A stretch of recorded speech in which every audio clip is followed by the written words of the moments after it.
Oi, pessoal, tudo bem? Começa agora mais um Futuro Talks, o programa em que eu recebo as pessoas que pensam, fazem e trabalham com saúde no nosso país.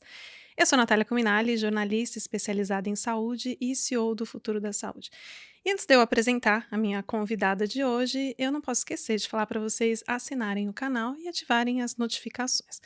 Bom, agora um pouco de suspense. Para quem não conhece a minha convidada de hoje, e é um pouco difícil se você está dentro do setor da saúde, porque ela está sempre participando das coisas, dos eventos e das discussões. Mas enfim, ela já ocupou cargos na ANAP, cargos na Agência Nacional de Saúde Suplementar, a ANS, e atualmente ela é cofundadora e CEO do Grupo Laços. Quem está aqui comigo hoje é a Marta Oliveira. Seja muito bem-vinda. Eu que agradeço, Natália, estar aqui com você nesse lugar lindo, conversando com você, é sempre ótimo. Muito bom. Marta, você já disse, né? Você já ocupou cargos de direção na ANAP, na ANS, está sempre no setor, sempre entendendo quais são os desafios do setor, debatendo, sendo voz, né? Sendo ouvida. Eu quero começar com uma pergunta meio abstrata, mas eu acho que ela pode direcionar bastante a nossa conversa. O que você acha que hoje é o maior problema do setor da saúde? Nossa. Eu acho que vários problemas se originam de um único, né? E talvez esse único seja como a gente organizou tanto a parte assistencial quanto a parte financeira, né, da saúde. Então elas são muito profundas, né? Elas vêm lá da origem, da organização mesmo do setor. Então, talvez isso tudo tenha uma mesma origem, né? Essa forma aí como a gente começou a organizar tudo. E se eu pudesse, assim, usar 2 palavrinhas, eu acho que o primeiro é falta de articulação, de coordenação desse cuidado, né, o que faz com que desate aí em tudo que a gente vê de ruim, né, esse overusing, essa iatrogenia, isso tudo que acontece. E muito na mesma origem a forma como a gente lida financeiramente com isso tudo, né, seja no modelo de remuneração, seja nos modelos de bonificação, seja na forma como o próprio setor se organiza financeiramente. Então, eu acho que tudo aí vem desse modelo original aí que a gente escolheu e que agora a gente está ralando tanto para tentar sair dele, né? Essa era a minha pergunta, porque, de fato, a gente vê dentro do setor da saúde uma discussão muito intensa sobre essas questões diagnosticadas como um problema que precisa ser transformado. Ao mesmo tempo, existe, parece, às vezes, uma distância muito entre a teoria, né, do que a gente está vê nos fóruns e tal, da prática. Eu queria a tua visão sobre isso. É distante. E é distante porque é difícil, né? Eu acho que se fosse fácil, rapidamente a gente ia entender o problema e tratar, né? Como ele é um problema grande, ele é um problema lá de fundamento, né? De pilar mesmo, é difícil de você tratar, né? E aí eu acho que acaba tendo 2 formas de você tratar, né? Ou você nascer do novo, ou de alguma forma aquilo fica tão impossível de ser executado que o novo vai prevalecer de qualquer maneira. E eu acho que a gente está chegando na segunda opção. Ou seja, o negócio tá tão não funcionando exatamente que todo mundo começa a olhar para soluções e saídas. Não Como tem que a gente jeito, melhora né? Então, disso? assim, durante muito tempo a gente sabia do problema, mas dava para ir levando, né? Agora não dá mais para ir levando. Então, ou nasce alguma coisa nova, ou efetivamente o que era antigo vai ter que se tornar diferente, né? Então a gente está chegando aí na beirinha desse lugar e eu acho que agora não tem mais volta, né? A gente vai ter que andar para algum lugar, né? E agora, então, vamos falar do novo. Quer dizer, a gente vai falar um pouco de tudo, né? Do novo, do velho, porque ainda tá tudo Tudo junto. Tá tudo misturado, tudo misturado. misturado. Mas eu queria ouvir de você, porque nesse contexto todo, diante de toda a sua carreira e diante de tudo que você vive, você fundou uma empresa, a Laços Saúde. Primeiro, eu queria que você explicasse para quem está assistindo a gente, né, o que é a Laços. Eu já tô assim, íntima, né? A gente estava conversando nos bastidores, está crescendo, então eu queria entender onde que a Laços se encaixa nesse contexto desafiador da saúde. Eu acho que contar um pouquinho da história do porquê faz um link aí com o que a gente estava falando, né? quando eu estava na ANS ainda, eu acho que foi um privilégio esses lugares que eu ocupei na ANS, porque eu conseguia olhar de um lugar muito privilegiado, né, de um ângulo muito privilegiado. E eu conseguia ver alguns gaps, assim, alguns buracos, onde eu falava: "Gente, alguém vai ter que cuidar disso", e era um lugar que ninguém muito queria cuidar, né. E um desses lugares era o envelhecimento, né. Então, desde aquele momento, isso era 2014. Uhum. Desde esse momento, a gente vinha tentando trabalhar alguns desses temas, né, modelo de remuneração, envelhecimento e tal. Temas difíceis, né. E aí, quando acabou meu mandato, que eu fui fazer a quarentena, eu falei: "Não vai ser deste lugar que eu vou conseguir mexer com isso, vai ser de outro lugar", né. E aí eu estava terminando também o doutorado em envelhecimento, e foi quando eu conheci todo esse modelo aí, que era o que eu estava buscando, né, formas diferentes de cuidar do idoso. Então a Laços nasce dessa angústia, assim, de ter alguma coisa de verdade que eu acreditasse diferente para dar conta do envelhecimento, para ele ser visto como uma conquista e não como um problema, alguma coisa que só vai trazer prejuízo, alguma coisa que só vai trazer custo, né, não é. Ele é reforçado isso por conta da forma como a gente se organizou, né, então. Aliás, só te cortando, mas deixando o assunto fluir, realmente, se você pensa hoje em envelhecimento no setor da saúde, está todo mundo pensando em custo. Em custo, o sistema não vai aguentar, tem que mudar a forma como a gente encara isso. E a primeira discussão que eu fiz sobre isso é: daqui a alguns anos, gente, 30% da população vai ter mais de 60 anos. E aí, ninguém quer 30% da população, né? Eu quero. Então, como é que a gente lida com isso sem isso ser um problema, né? Então, era isso que eu buscava. E aí, eu acho que eu fui buscar um pouco desse método fora do Brasil, só para não tentar reinventar a roda, né? A gente fica aqui o tempo inteiro tentando reinventar a roda, tem tanta coisa bacana que a gente consegue trazer para cá e adaptar. Então tem um preconceito bobo de funciona lá, não funciona aqui, por quê, né? Então, Uhum. então é uma empresa que a gente buscou um método desse cuidado fora do Brasil, na Holanda. A gente trouxe para cá, obviamente, adaptando a toda a nossa realidade daqui, mas o foco é medir risco desse idoso, diminuir esse risco futuro e atuar com autocuidado, que é uma coisa que a gente não tinha aqui no Brasil, né. Então, com isso, o que que você tem de impacto primário? Obviamente as pessoas param de usar emergência, internação desnecessária de verdade, né. É isso que eu falo da coordenação aí do cuidado. E talvez por isso a gente tenha crescido tão rápido, né. Mas eu acho que as consequências futuras disso é que são muito importantes, né. Então, é um pouco isso que eu acredito, né. Essa pessoa, antes a gente tinha o hábito de falar assim: "Ah, a pessoa aposenta com 60, vai morrer com 65, 5 anos", né. Agora a gente se aposenta, né, com 60, 65, vai morrer com 95, gente. São 40 anos de vida útil, né. Sim. E aí, E como é como que é essa vida, né? como é essa vida, né, em termos de tudo, de saúde, de trabalho, de colocação social, né, então a gente precisa entender isso e enfrentar isso como uma coisa boa, não como uma coisa ruim, né. E a Laços, então, na prática, ela monitora ali a jornada do paciente, tentando prever quais riscos ele pode ter e atuando de forma preventiva. Exatamente isso. E aí, o método que usa aí alguns instrumentos para isso, né. Não só a inteligência artificial para tentar entender todos esses riscos, mas também profissionais de um cuidado híbrido. Então eu posso estar em casa, ao mesmo tempo eu posso estar no vídeo, ao mesmo tempo eu estou num clube digital, ao mesmo tempo então, misturar a tecnologia com um cuidado presencial, aonde o paciente está, né. E tentar trazer também essa organização desse paciente, né. Então, não precisa ir na emergência, eu tô aqui para te atender, eu tenho aqui o resto da minha equipe junto para estar com você, né. E hoje tem tanta coisa de tecnologia para monitoramento, né, que a gente ainda está muito distante. Então, lá fora isso é muito comum, né. Então, a primeira vez que eu conheci o método, eu vi pacientes com Alzheimer gravíssimo, 98 anos, morando sozinhos. A gente não consegue imaginar isso aqui no E quando você Brasil, fala né? de nível de tecnologia, dá exemplos para a gente conseguir Então, assim, visualizar. por exemplo, nessa casa dessa senhora tinha monitoramento na porta, no fogão, na cama.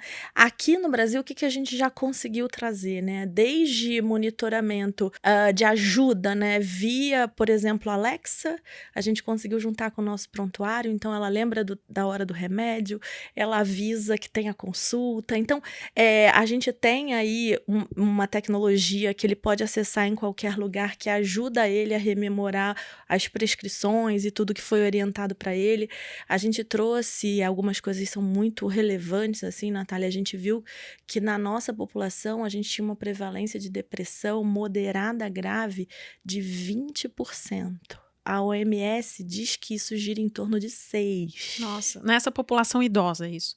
Então, assim, era um absurdo, né? E aí a gente começou aí com um projeto importante dentro dessa população de saúde mental e a gente trouxe uma tecnologia que ela vai monitorando a pessoa a cada 2 dias por face e voz e vai indicando se aquela depressão tá piorando ou tá melhorando. Então, assim, que ajuda o médico a fazer intervenções mais rápidas, né? Então, a tecnologia, ela não existe sozinha. O profissional, ele tem que se aproveitar dessa tecnologia para o melhor cuidado, né? Então, hoje o mundo está muito dividido, né, entre físico e digital. Não é nada disso, gente, é tudo misturado. Uma coisa tem que estar apoiando a outra, né?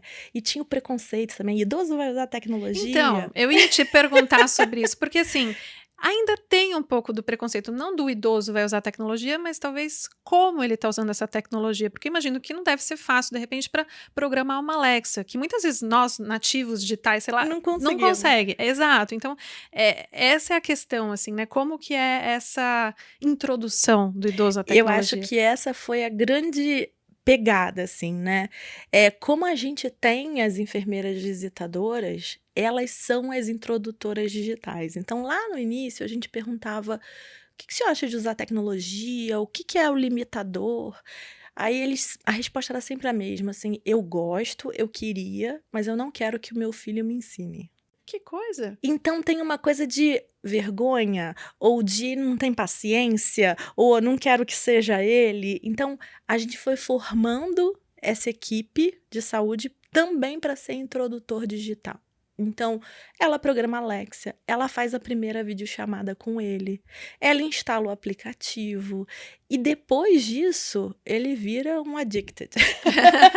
Porque ele tem tempo, ele tem condição de fazer aquilo, ele adora, ele se sente o máximo fazendo. Então, é um pouquinho de paciência, né? E a coisa acontece. Então, acho que tem formas da gente conseguir fazer isso. Bem interessante isso. Agora, pensando no outro lado, né, que você disse também que o profissional de saúde que atende essas pessoas também precisa estar habituado, familiarizado e entender o valor dessa tecnologia.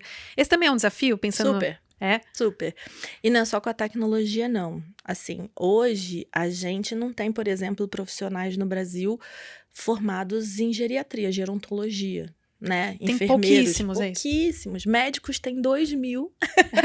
E enfermeiros, sei lá, deve ter 10, Se você né? pensar na pirâmide, o que vai acontecer. Então, assim, a gente tem um investimento enorme em treinamento e capacitação, não só para começar, mas também continuado, né?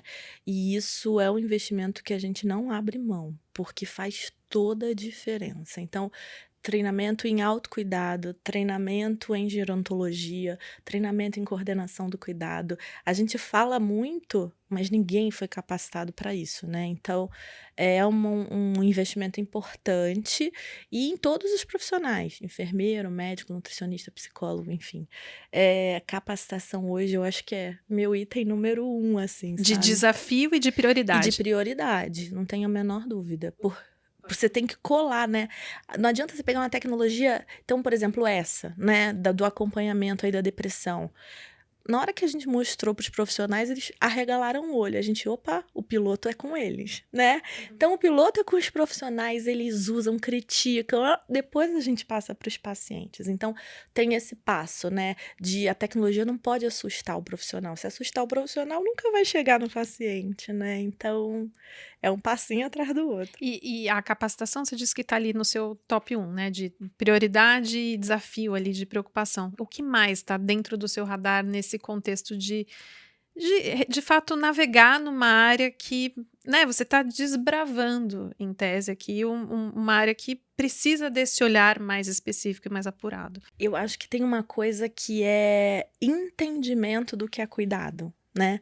E isso foi um choque para mim, assim, um pouco. A gente aqui no Brasil acha que cuidar é fazer por, né? Então, se eu tô cuidando de você, eu vou fazer tudo por você. Eu vou fazer sua comida, eu vou. E eu tô tentando com isso cuidar de você, né? E a gente entender que, por exemplo, no envelhecimento, eu fazer por você, eu estou tirando a sua funcionalidade, é um choque cultural, né? Então, esses entendimentos do que é importante para o envelhecimento. Então, cara, o idoso leva 10 minutos para calçar a meia. Eu vou lá, calço em uma. Não. Eu vou Espera. esperar os 10 minutos dele calçar a meia, né? Por quê? Porque senão daqui a pouco ele não consegue mais calçar a meia, ele perde uma funcionalidade, né? Então todo esse entendimento é uma coisa que não é assim. A gente vai aprendendo, a gente vai entendendo, né? A família vai aprendendo, vai entendendo. Então, é uma construção, eu acho. Essa coisa da gente, nós somos um país jovem. Até teve uma reportagem hoje que saiu sobre isso. Não somos, perdemos o bônus, né? Envelhecemos e a gente se preparou zero para isso. Era a minha próxima pergunta. Se a gente está se preparando para isso, tanto do ponto de vista da saúde suplementar como, né, da saúde pública. Tem alguém olhando para isso? Não. Não, eu acho que agora começa a ter aquele movimento silver, né? Mas assim, É verdade. Explica ainda o movimento muito. Silver. É aquela coisa de. De valorização do idoso. Começou um pouco com aquela coisa de não ter o preconceito, né? Não ao etarismo, que veio lá da pandemia, né? Ainda tem muita agressão, muita violência, enfim. Então começou um pouco com isso, e aí depois as pessoas descobriram que o silver era um mercado, né? Sim. E aí começou a surgir alguns movimentos, tem alguns movimentos super legais, né? Agora tem a Feira da Longevidade, tem várias coisas muito legais. Mas enquanto país, assim, de vamos pensar uma política para o envelhecimento, não tem, né? E aí, que política é essa? Não é só saúde, né? É saúde, transporte, cidade, educação. Tem duas coisas que eu gosto muito fora aqui do Brasil, né? Uma que é Stanford montou um centro de longevidade, e aí eles botaram 3 pilares no centro de longevidade, que é dentro do Instituto de Saúde, que é mente, e aí toda a parte de cognição, corpo, que é a saúde física e tal, e finança. E aí dentro da finança, o que eles fazem? Reciclam aquelas pessoas para a atualidade daquele mercado de trabalho. Então, se você era um contador em 1980, o que você tem que reciclar para você ser um contador em 2024, né? A gente tá muito longe disso, né? Então, política de empregos, né? Na França tem lá agora uma lei que saiu agora super recente de você publicar quantos idosos você tem na sua carteira de trabalho, na sua carteira lá.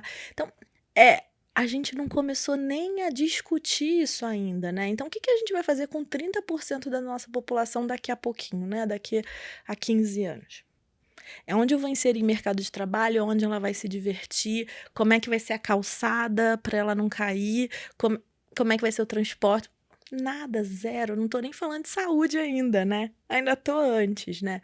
Então, a gente vai passar por alguns maus bocados aí, né? Até a gente entender isso e conseguir criar algum nicho para isso, né? E dentro do cenário da saúde especificamente, o paciente em geral fica num limbo, né? É o paciente que não tem, às vezes, um médico específico, como você disse, não tem geriatra, por exemplo. Ele passa em vários, cada um dá um tratamento específico por uma parte do corpo dele, não tem ali um cuidado coordenado, ele não melhora, às vezes, da condição. Então, É tão. Não é interessante, porque interessante é uma coisa boa, né? Mas é tão esquisito isso, porque hoje a gente tem uma hipermedicalização nesse idoso, né? Então a gente trata o envelhecimento com remédio, né? Então, fora do Brasil, na Europa, eles fizeram um mega projeto chama Embrace, que é até 2025 diminuir polifarmácia. Só que eles estão preocupados com 5 medicamentos, tá? A nossa média são 16. ou seja, um paciente toma 16 Em média. comprimidos por dia. Só que assim, alguém que Nossa. toma 16 não toma nenhum, né? Aí o que ele faz? Ele toma, às vezes, 2 do mesmo, que ele esquece. É aquele outro que era pra tomar, ele não tomou. O que a gente Não tá tem vendo? Alexa que ajude, né? Nada. É. E o que a gente tá vendo hoje, a gente conta isso pras operadoras, gente, mas é muito triste. As operadoras, algumas têm programa de medicação, então elas pagam pelo medicamento e depois elas pagam para tratar a iatrogenia que o medicamento causou, né? Então é muito doido. E aí, hoje, para eu conseguir controlar a hipertensão, por exemplo, eu tenho que tirar medicamento em vez de colocar. E aí, quando a gente reporta isso fora, né, nos nossos grupos lá na Holanda e tal, eles falam, mas como que é? Não, eu não consigo entender. Como que acontece isso? Mas você pega uma cestinha e você vai... Tá tipo prescrito, isso. né? E aí a gente pergunta para os pacientes, né? Você tem médico assistente? Ele fala, eu tenho 6, né? O endócrino, cardio, beleza. Mas se o senhor passar mal agora, para quem o senhor liga? Para ninguém. Então ele tem 6, mas ele não tem nenhum, né? Então, E talvez se ligasse para um desses 6, talvez esse um nem saberia tudo, né? Então, como é que a gente faz, né? Pega todas aquelas 6 receitas, manda para dentro, ninguém sabe que aquelas 6... Então é isso, é nesse lugar aqui que a gente tem que entrar, né? Quem é que vai ver esse paciente como um todo? Quem é que vai ver as 6 receitas? Quem é que vai pegar as 6, pegar um único médico, organizar isso tudo, devolver? Então, quando a gente faz isso, a coisa se resolve. Então, parece mágica. Não é mágica, gente. É só tá tirando a iatrogenia que a gente mesmo causou, né? Então, é complexo. É complexo, é bem complexo. Eu tô aqui pensando agora, do ponto de vista de negócio, talvez, como que as operadoras estão olhando para isso. Porque ali no começo da nossa conversa você falou, bom, e a gente tem dados. E o tempo todo você fala de dados, ou seja, é importante mensurar tudo isso que vocês estão fazendo e mostrar o impacto, Super, né? super. Então, assim, eu acho que hoje a gente tem operadoras de todos os tipos hoje, né? Autogestão, seguradora, medicina de grupo, Unimedes, enfim. Eu acho que hoje, obviamente, o item número 1, quando a gente começa como operadora, é a gente tentar mostrar esse impacto no custo, né? Então, tem vários aí estudos que a gente já começa mostrando aí em quanto tempo vai dar o impacto, qual é o impacto, enfim. E aí depois é muito legal porque a coisa do acompanhamento assistencial para algumas operadoras ainda está muito distante da realidade dela, né? Então começar a acompanhar isso é muito interessante também para ela, né? Começar a ver o comportamento dessa população. Esse dado que eu falei de saúde mental é uma coisa que absolutamente ninguém tinha, e não tinha mesmo, porque como é que você passa uma triagem de saúde mental na sua população, né? Então, saber disso tem um valor enorme também, né? Então, como é que a gente começa a ter esses dados e usar esses dados para evitar consequências futuras, né? Então, é muito importante fazer estudos longitudinais que a gente não conseguia fazer, né? Agora a gente tem uma coortezinha lá de idosos que a gente consegue acompanhar. Então, é muito importante, não tenho dúvida. E como tendência de mercado, Marta, pensando não só no envelhecimento, mas de para onde que estão indo as operadoras, porque normalmente quando uma pessoa escolhe ali um convênio, ela está às vezes atrás da rede de hospitais, É. da cobertura, e tem ali uma discussão de que as pessoas vão começar a olhar para outras ofertas, né, de serviços. Você acha que isso já está acontecendo? Não. Eu queria muito que tivesse, muito mesmo. Acho que tá muito embriãozinho, né? Por quê? Porque a venda continua errada, né? Então não adianta uma parte da operadora achar que porque tá oferecendo um serviço, né, e que tá anunciando aquele serviço, a venda corrigiu. A venda não corrigiu, né? Se a gente pegar aí 99,9% da venda que está sendo feita hoje de plano de saúde, ela é em cima de rede hospitalar. E custo, igualzinho era em 1970. Eu falo que, assim, antes, né, o que era legal era o tamanho do livrinho. Quem chegava com um livrinho maior ganhava, né? Então ia lá, tamanho do livrinho, pá, esse é o melhor plano, né? Agora é passar o dedinho, né? Então você passa o dedinho na tela, quanto mais correr. E aí a gente não consegue, mesmo em 2023, mudar a venda, né? E aí você vê como é tão forte isso. Até quem começou diferente, essas operadoras, né, que vieram com uma pegada diferente e tal, quando elas convertem essa venda para uma venda, né, real, normal, acaba Em vendendo rede. Não tem jeito, é muito forte, né? Então, como é que a gente quebra isso e a gente muda a origem? Porque é a origem que é o problema de tudo, né? A venda que tem que ser diferente, né? Se eu não começo ali pela venda, depois é muito difícil eu conseguir fazer isso, né? Muito difícil. não, eu tô aqui pensando, se de repente esse movimento, vamos pensar, ano passado, acho que, não sei se foi ano passado, só talvez o ano anterior, a palavra ecossistema Bombou. bombou, né? Eu acho que foi, uma das principais palavras do setor da saúde, ecossistema, ecossistema, ela continua com uma força, perdeu um pouquinho, mas tá todo mundo ainda falando de ecossistema. De alguma forma, o ecossistema pode ser uma Sim, saída para isso? sim, acredito, muito. A gente usa aqui ecossistema, ela vem aí de outros modelos, né, da coisa, eu acho que muito puxado pela coisa da ACO americana, né, que também é puxada pela construção das redes lá europeias, enfim, uma coisa está meio ligada na outra. Mas eu acho que, por que que eu acredito muito nessa história do ecossistema? Porque ela volta para a coordenação, para a organização da rede, para você estar ali ligado num ecossistema, não efetivamente num único player que vai se multiplicando ali. Eu acho que sim, pode ser uma saída. A diferença, eu acho que é assim, não basta só a informação circular, né? A informação tem que circular, mas também a pessoa tem que estar orientada para fazer aquele caminho corretamente. Então, eu acho que ainda faltam uns passinhos, mas eu acho que sim, pode ser uma saída. E também uma forma de fidelização, né? Porque pensando no contexto até de planos de saúde, de reajuste, a pessoa muda de um para outro, então você tá num que tem um serviço, o outro não tem mais, e aí, né? E isso é uma outra coisa, né, super polêmica. Todo mundo reclama da tal da rotatividade, né? Beleza, mas a rotatividade existe, ela sempre vai continuar existindo, mas hoje ela é forçada pela forma de venda de novo, né? Então, se o corretor ele ganha em cima da venda, a cada 2 anos eu vou tentar fazer você trocar de plano de saúde para eu ganhar de novo em cima de você, né? Todo mundo sabe isso.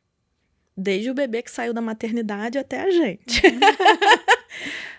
E aí? E aí? E aí? E ninguém tá mudando nisso, não tá isso dentro do debate. Talvez a educação da população sobre isso, porque é isso, a gente sabe, mas sabe até a página 2, né? Mas, de novo, eu acho que a gente ainda não chegou na. Sabe? Sim, Naquele ponto que o porquinho torce seu rabinho. Porque na hora que torcer o rabinho, o primeiro a rodar é o broker, né? sim. Então, assim, será que a gente já chegou nesse lugar? Às vezes eu falo, tá ruim. Mas será que tá tão ruim assim ainda?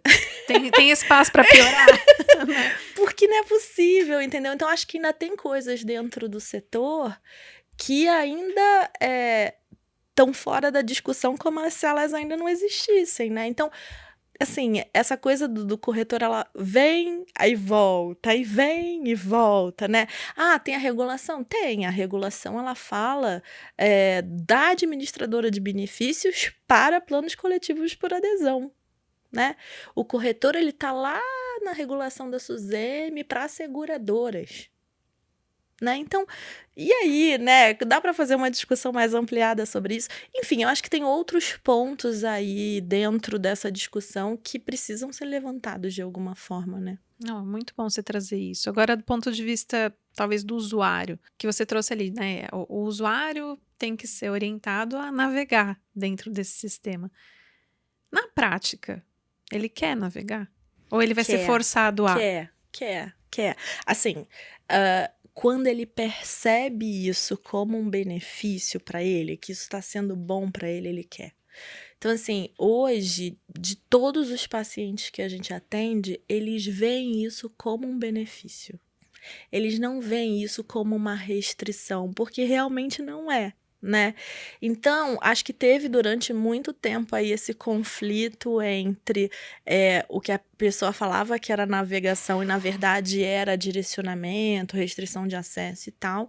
Mas hoje, acho que as pessoas já conseguiram separar as duas coisas. E quando a pessoa que está sendo cuidada vê que ela está sendo encaminhada para os melhores passos, né? Para aquilo ser mais rápido, para ter solução, ela gosta. Porque também é isso, é a qualidade do serviço que ela está tendo acesso, né? Não adianta você navegar e aí você precisa ali de uma resposta e não ter a resposta, né? Perfeito. E agora eu falei que ecossistema foi a palavra que bombou no ano passado, um pouquinho esse ano. Qual que você acha que vai ser a próxima palavra? Ai, Vamos lançar uma tendência, Marta. vamos lançar uma tendência? Não sei, acho que hoje eu tô pouco imaginativa, mas eu gostaria muito que fosse coordenação. Muito, assim. Porque eu acho que isso é que vai fazer a liga, né?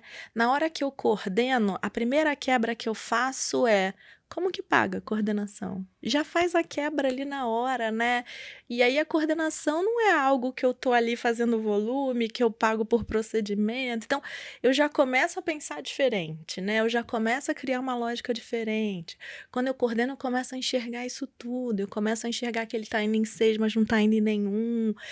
Então, assim, eu acho que isso faz uma diferença enorme, enorme mesmo. E o setor está olhando para a coordenação já, na sua opinião? Acho que sim, mas obviamente tem muita dificuldade ainda, né, de fazer isso para todo mundo. Então, pelo menos nas operadoras que a gente está hoje, são 11 operadoras, todas elas valorizam muito isso. Né, assim, conseguem ver isso como um valor importante. E trabalhar direto com o hospital tá dentro do norte da Laço? Tá, eu acho Porque faria que sentido também. faz super sentido, né? Porque a gente, de alguma forma, tá reorganizando um pouco o que essa pessoa tem ali de atendimento hospitalar, como é que ela vai para casa e como é que eu faço essa continuidade em casa, né? Então, em outros países onde a metodologia é aplicada, isso é muito forte, né? Eu acho que a diferença aqui é que a gente não tem essa regionalização dos hospitais como a gente tem em outros países, né? Então, a gente está construindo isso de grãozinho em grãozinho, né? Então, é um pouquinho mais complexo de se construir essa rede, mas a gente está tentando construir essa rede, sim. E tem uma outra coisa, Natália, que eu acho muito legal, que eu lembrei agora. Tem um movimento americano que se chama Moving Health Home. Eu não sei se eu já te falei dele. Não, Moving Health Home. Moving Health Home. Ele começou nos Estados Unidos em 2021. Quem começou ele foi a Amazon, mas depois vieram todas as empresas de saúde, de tecnologia e tal. O que esse movimento fala? Olha como é legal. Ele fala o seguinte, que vai ter um deslocamento natural do cuidado dos ambientes que a gente conhece hoje para onde o paciente está. A casa é um exemplo, mas pode ser o trabalho, pode ser, enfim, a pracinha. Né? Então, a pessoa não teria mais essa coisa de vou ao laboratório, vou ao consultório, vou ao... Não tem isso mais. Eu tô aqui, tô me cuidando aqui, tá?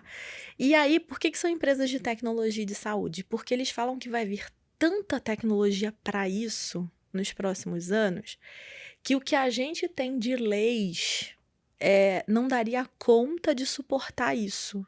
Então, lei de Medicare, Medicaid, FDA, não. E aí eles contrataram um monte de escritórios. Que são os devices, né? Eles querem... Contrataram um monte de escritório para fazer uma revisão nessa legislação e no que seria afetado. Olha que legal. Que legal. Muito legal. Então, é óbvio que eles fazem algumas previsões lá que daqui do Brasil a gente olha e a gente duvida, mas que eu acredito. Por exemplo, eles falam que em 3 anos você não teria mais clínica de oncologia. Você teria um lugar para fazer radioterapia, o hospital para fazer a cirurgia e o resto aonde a pessoa estiver. Mesmo que seja infusão, mesmo que seja oral, é No melhor lugar para ela.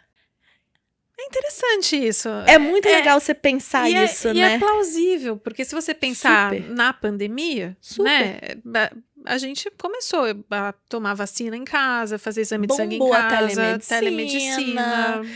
A gente tá olhando uma tecnologia agora, é muito doida. Eu vou testar primeiro antes de usar nas outras pessoas, porque assusta. Então, olhando para a tela do computador, ele consegue aferir sua pressão, aferir seu pulso. Só olhando? Dá medo, não dá Dá medo? muito. Então, assim, o que vai ser o futuro, né? Com voz e com face e olho, né? Eu não sei, assim, será que eu preciso me deslocar tanto ou esporadicamente para ser monitorada? Eu posso ser monitorada todo dia a custo perto de zero aonde eu tô. E alguém vai ter que me procurar quando aquilo ali, né, me orientar para o que eu tenho que fazer, cuidado de vida diária, orientação para autocuidado e tal. E quando eu for ter alguma coisa, vai ter uma inteligência artificial que vai conseguir prever que eu estou caminhando para ter alguma coisa. Parece surreal, mas não é, gente. É muito próximo do que a gente tá, né? Que é o que esses caras falam, Moving Health Home, meu amigo, mudou o sistema de saúde, né? E aqui no Brasil, a gente finge que nada está acontecendo. Eu fico, às vezes, assim, falo, meu Deus, não é possível, né? Que as pessoas não entram na internet, Não né? estão Que vendo. elas não Não, nos Estados Unidos você vai na farmácia e você vê coisas ali que antes a gente não tinha, que aqui não tem ainda E é muito rápido, e que é acessível, né? né? É muito rápido, é muito Barato. barato. Então a coisa vai chegando, né? Então, será que a gente não precisa também fazer um levantamento aqui do que vai ficar obsoleto em termos de regulação, de lei, né? Tava num fórum outro dia discutindo isso. E o rol, gente, vai dar conta dessa regulamentação? Ops, não vai ano que vem já, não precisa chegar a medida da pressão no olho não, entendeu? E aí, né, vamos antecipar, galera, vamos tentar conversar antes, né? Precisa vir uma outra pandemia para entrar a telemedicina? Pelo amor de Deus. E de quem já esteve dentro das políticas públicas, você acha que estão olhando para isso? Não. Você só tá me respondendo não hoje, Marta. Aí eu não tô pessimista hoje, eu tô otimista. Você tá otimista. Mas eu acho que é um lugar muito difícil de você tá olhando para esse lugar. Tem muito porque problema acontecendo. Isso, você tá olhando para aqueles problemas ali do dia a dia e você é consumido por aqueles problemas do dia a dia, entendeu? Por isso que um movimento tipo esse, que bate na sua porta e fala assim, ok, eu levantei tudo isso aqui e isso aqui vai ser derrubado por isso aqui. Isso é muito legal, né? Então, acho que a sociedade civil também consegue, de alguma forma, ajudar isso, né? Esse fórum que eu fui que estava falando, a discussão era o que vai acontecer nos próximos anos que vai chocar com a regulação? Foi uma discussão maravilhosa, só que isso não chegou em nenhum outro lugar. Então, acho que a gente precisa também fazer isso, né? Se você está enxergando alguma coisa, vamos tentar também ajudar, tentar levar. Mas eu acho que hoje ainda está longe disso, sabe? Longe da gente conseguir ver, enxergar 3 anos na nossa frente, né? A gente está muito responsivo, que foi o que aconteceu com a telemedicina, né? Sim. A gente está totalmente responsivo e é o que chega. É impressionante, você trouxe a telemedicina em pensar que 2019 foi regulamentada, depois derrubaram numa pressão enorme e um ano depois estava ali e hoje parece que ninguém imagina a vida sem, né? Então, foi uma transformação, mas foi provocada, obviamente, pela pandemia. A gente... Foi acelerada, né? Exato. Ela ia acontecer, mas ela foi extremamente acelerada. Porque foi um ano antes, exatamente. Então, esperamos que a gente precise de uma pandemia. Mas eu acho que o pior, Marta, Natália, é o motivo pelo qual ela foi derrubada. Que era corporativismo. Então, assim, é isso que me assusta ainda, sabe? É a gente achar que a gente vai conseguir. E eu falo, gente, se a tecnologia é boa e ela serve e as pessoas enxergam utilidade, não tem nada que segure ela. Nada. O que vai segurar você de usar aquilo? Nada. Nada. É igual agora, chat GPT. Como é que vai ser as crianças fazendo redação? Não sei, meu irmão. Os professores vão ter que dar um jeito. Vocês que se virem. Não é? Né? Sim. Se vira aí, porque tá ali. Sim. Tá ali agora, né? E aí a gente vai ter que achar uma outra maneira de fazer com que as crianças façam redação. É isso. Então, assim, chegou. Agora a gente. E a gente podia estar se pré-organizando, né? Preparando, né? Pra fazer De isso quem que tudo. tem que vir essa iniciativa, Não Marta? sei, cara. Vamos provocar. Porque se não vai vir do governo, né, dos órgãos públicos que estão ali apagando incêndio, resolvendo. Tudo bem que esse ano a gente, né, teve a criação da Secretaria de Saúde Digital. Imagino que você vê isso como um olhar positivo, né? Muito legal, muito legal. Mostra que tem um olhar para isso, né? Muito legal. Mas ao mesmo tempo a gente sabe que as coisas demoram para acontecer. Super. Né? Você, mais do que ninguém, esteve lá dentro. Então, é difícil pensar de onde que isso vai vir, porque a sociedade é isso, ela reage, ela responde, mas eu não sei se ela se mobiliza. Não sei, eu acho que vai ser um pouco. Vai ter cada hora uma força diferente, né? Mas eu acho que é muito de quem tá enxergando também conseguir provocar isso, né? Então, por exemplo, eu tô tentando fazer vários estudos clínicos mesmo, né? Eu tenho uma população, se eu tenho uma população e tem alguma coisa que eu posso olhar para ver se está funcionando, pô, vou fazer um estudo direito, né? Bacana, para tentar ajudar e provar se isso funciona ou se não funciona. Então, eu acho que cada um também pode fazer um pouco a sua parte, né? Porque quando vem essa enxurrada de tecnologia, vem muita coisa boa e muita coisa ruim. Né? E aí a gente tem que separar o que é bom, o que é ruim, né? E às vezes o ruim é uma preparação para uma outra coisa que vem boa depois. Então, acho que tem aí um caminho a ser feito, mas que as coisas vão ser muito mais rápidas, né? Em termos de aparecer e desaparecer. Eu participei de uma discussão outro dia que era se valia a pena investir, por exemplo, em relógios que fazem monitoramento, ou se você espera vir uma tecnologia de reconhecimento facial. Tipo essa que você falou do monitor. Porque pula uma tecnologia, né? Ela pula uma tecnologia. Não sei responder. Quanto tempo vai demorar para vir? Sei lá, 5 anos vale a pena investir, mas se for 1 ano, sabe? Então as coisas estão tão rápidas que você não sabe nem mais o que vai ficar e o que vai sumir, né? E eu adoro isso. Não, maravilhoso. Eu tô aqui só olhando o relógio para não fazer você perder o seu voo.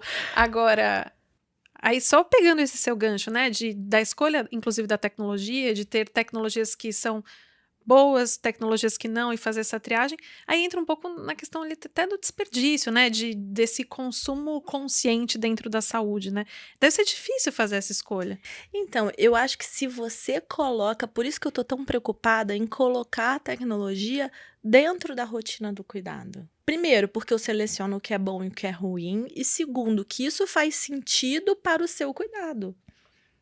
Não adianta eu colocar alguma coisa que não faça nenhum sentido para o seu cuidado. Então, essa é essa minha preocupação, né? E com mapeamento de evidência também, como você trouxe. Exatamente. Então, se para você o importante é, sei lá, medir quantos degraus você sobe a escada, diferente para mim que vai ser medir, sei lá, quantos copos de água eu bebo. Então, eu acho que essa coisa do que é do personalizado, né? Que agora a gente tem tanto mais instrumentos para medir isso e inserir a tecnologia dentro dessa lógica, né? Senão vai ficar muito louco mesmo. Vai ficar uma coisa. Eu tô quase levando a nossa conversa para o fim. Antes eu queria fazer uma pergunta na sua visão sobre a comunicação. Eu te acho uma excelente comunicadora. Você consegue traduzir o setor da saúde, que é muito complexo para as pessoas, de um jeito que fica palatável. Mesmo coisas dificílimas como leis, rol, enfim, né? Eu já tive a oportunidade de falar com você sobre esses temas antes. Qual que é a importância de ter cada vez mais vozes com essa capacidade de trazer isso para as pessoas? Eu acho que hoje as pessoas têm mais acesso. Então, antes o acesso era difícil. Agora, o acesso é mais facilitado, por outro lado, é tanto acesso que às vezes Falta dificulta. curadoria, né? Exatamente. Então, eu acho que a importância, por exemplo, do que você faz aqui, que é essa tradução, né, eu acho que é isso, é você ter um pouco de uma explicação mais facilitada, aonde você possa ter temas que são difíceis e são difíceis mesmo, mas de uma forma que eu consiga entender, e só assim eu vou conseguir saber o que que realmente é meu direito, o que que não é, como é que eu uso aquele direito, como é que eu não uso. Às vezes tem uma expectativa de direito que não é a realidade. Então, isso tudo acho que as pessoas têm mais hoje vontade de entender, capacidade de entender, mas ao mesmo tempo nem sempre a informação chega na hora correta, naquele momento, né? Apesar dela ter muito mais acesso a essa tecnologia, né? A Então, gente vê quanto mais, melhor, né? muito, muito. E eu acho que hoje eu tenho uma preocupação enorme, por exemplo, com site, né? Quando você pega um site que tem uma linguagem muito fácil e você consegue entender na hora, é o primeiro lugar que a pessoa vai buscar alguma coisa, Sim, né? sim. Então, agora eu já não sei, né? Pode ser. Então, devendo aplicativo no celular, tem gente que vai pelo WhatsApp, mas Agora pode enfim. ser o chat O chat GPT, exatamente. Então, assim, eu acho que é importante a gente estar monitorando esses lugares e estar jogando ali informações mais fáceis, né? Boa, Marta, o que tá nos planos do Laços para 2023? Olha, a gente fazia planos e os planos eram totalmente levados para outro canto e a gente acabou correndo aí, crescendo muito mais. Mas eu acho que esse ano o plano é a gente investir muito mais nessa lógica da inteligência artificial, porque isso ajuda muito em todo o resto da coordenação do cuidado. Então, essa coisa de ser híbrido é muito importante, porque o quanto mais eu dou insumo, mais eu consigo ser resolutivo lá na frente, né? E hoje é a gente tirar esses estudinhos do forno e começar a botar para Teremos fora. dados em breve. Muitos, muitos. Gosto. Porque isso é muito legal, né? E isso consegue mostrar que, ó, aqui pode ter um caminho, um jeito de fazer. A gente não imagina sendo único de jeito nenhum, o Brasil é gigante. Então, aqui tem um caminho de fazer, aqui tem uma outra forma de fazer. Eu acho que isso pode ajudar muito também. Beleza. E tem uma pergunta que eu faço para todos os meus convidados, que é: quais pautas a gente tem que olhar daqui para frente? Então, assim, para onde que a gente tem que voltar os olhares? Olha, assim, eu voltaria alguns dos meus olhares para fora. A gente está num momento de mudança muito importante no Brasil, né? Cada um discute uma coisa, a gente está morrendo para renascer, já ouvi de tudo. Então, eu acho que se a gente também parar um pouquinho e olhar para fora e falar, quem já viveu isso, né, que a gente está vivendo? A gente nunca é o primeiro. Essa é a única vantagem da gente ser um país em desenvolvimento. Alguém já viveu o que a gente está vivendo. Então, quem viveu isso? O que aconteceu? Né? Como é que a gente pode se inspirar no erro, no acerto e tal. Então, eu acho que é momento muito da gente buscar essas experiências, a primeira coisa. A segunda tem muito assunto que a gente deixou parado e que é hora da gente rever esses assuntos e ver por que não deu certo. Como é que eu trago para cá? Eu vou dar um exemplo de uma coisa que eu estava discutindo ontem. Resseguro. Né? A gente estava discutindo o valor de medicação e como é que uma medicação muito cara havia sido incorporada na saúde suplementar. Como é que viabiliza isso? Então, em que momento isso parou? Por que né, não caminhou da maneira como todo mundo achava? É um instrumento importante? Tem que voltar? Não tem que voltar? Se não é esse a saída, qual é a outra saída? Então, eu acho que tem coisas também que em algum momento foram discutidas e que ou não deram muito certo ou pararam por algum motivo. Como é que a gente dá vida a isso e transforma isso numa outra coisa, né? Então, eu acho que também é momento de ver o que ficou para trás, o que a gente pode trazer, aprender um pouquinho com o que errou e voltar. Então, assim, de assuntos, eu acho que a gente vai discutir muito, muito impactos.